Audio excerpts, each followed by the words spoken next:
The Commanders came to Detroit in search of a 2-0 start, something that almost surely gets teams into the playoffs.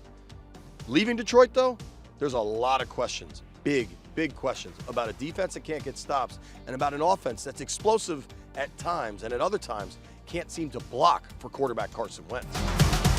The Commanders' offense could only muster 2 first downs in the first 30 minutes of football. That's almost hard to do. And if you look at the offensive line, they had trouble running the ball, and Carson Wentz was taking hit after hit.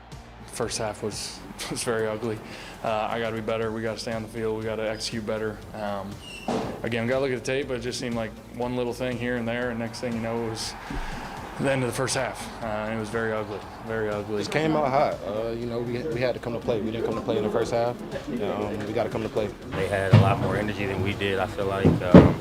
And they just executed. I mean, we shot ourselves in the foot offensively a lot, forced the defense to play a lot more plays, and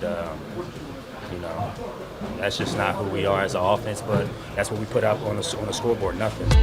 The worst thing that can happen to a struggling offense, well, that's a struggling defense. And boy, oh boy, were the Commanders struggling on Sunday. Lions quarterback Jared Goff threw for 4 touchdowns. Lions wide receiver Amon-Ra St. Brown, he had 68 rush yards and 116 yards through the air to go with 2 touchdowns. And what about DeAndre Swift? He had a touchdown through the air on a play where he fell over and wasn't even touched as he ran into the end zone. These types of things don't happen to good defenses. He's real crafty, and like you might think you got him, but he'll get up out of there and do his thing. So it's just about everybody swarming and getting them down. You allow an explosive play and it throws you off.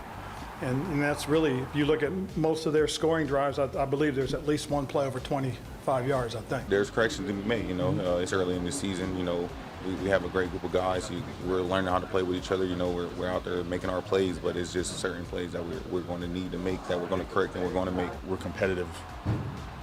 Like, I'm a competitive person, so yeah, I'm pissed. Like, that's just, I hate losing. I'm clear.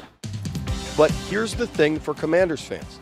This offense eventually showed up in its explosive fashion.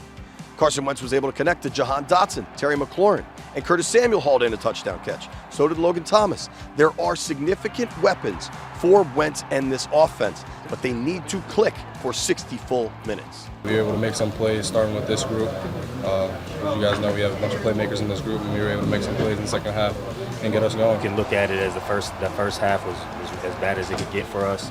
The second half, we made some adjustments, didn't necessarily hurt ourselves as much, and we saw that we can move the ball like we're confident in doing. So it's just about putting 4 quarters together, and I think getting that first down earlier in the game to kind of get our momentum going could really help us a lot.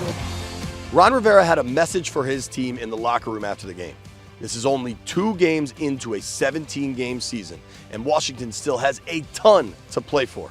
He's right. In fact, next week, the Commanders will host the Philadelphia Eagles, and that means Carson Wentz's first opportunity to go up against Philly, the team that unceremoniously traded him out of town 2 seasons ago.